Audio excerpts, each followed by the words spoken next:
5 মাসের অন্তঃসত্ত্বা গাভীর চোখ দিয়ে অনবরত ঝরছে পানি। মুখটা ঠিকমতো নাড়তে পারছেন না। অসহ্য ব্যথায় কুকড়ে উঠলেও কান্নাই যেন তার একমাত্র ভাষা।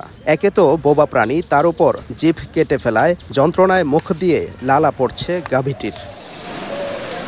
গত মঙ্গলবার রাতে ময়মনসিংহের ত্রিশাল উপজেলার নামাপাড়া গ্রামে অজ্ঞাত ব্যক্তিরা গাভীটির জিভ কেটে পালিয়ে যায়। পশুর প্রতি এমন নিষ্ঠুর আচরণে হতবাক গাভীটিকে লালনকারী হরমুজ আলী জানান, সন্তানের মতো আদর স্নেহে লালিত গাভীটির এমন করুণ অবস্থা মেনে নিতে পারছেন না তিনি।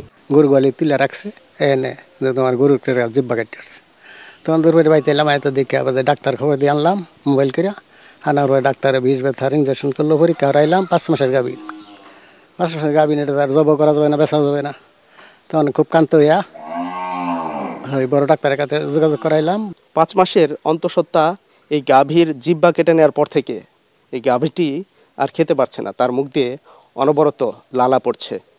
তাকে কোনো ঘাস বা খড়কোটা দেওয়া যাচ্ছে না, শুধুমাত্র তরল খাদ্য গ্রহণ করছে এই গাভীটি।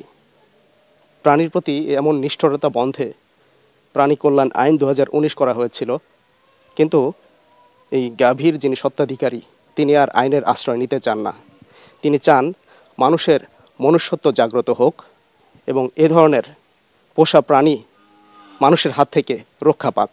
পশুর প্রতি এমন নিষ্ঠুর আচরণকে মানবিকতার চরম বিপর্যয় বলছেন এলাকাবাসী। ঘটনার জীবনে শুনছি না যে গরুর দুই বা মানুষের কাটে আলা, এটা পশুর মতন আচরণ করছে। অঘটনার ঘটন যাতে না হয় আমরা আর দেখছি না। ঘটনার সাথে জড়িতদের দ্রুত আইনের আওতায় এনে বিচারের দাবি জানিয়েছেন গাভীটির মালিক ও স্থানীয়রা। Sadiqur Rahman, star news, Mymensingh.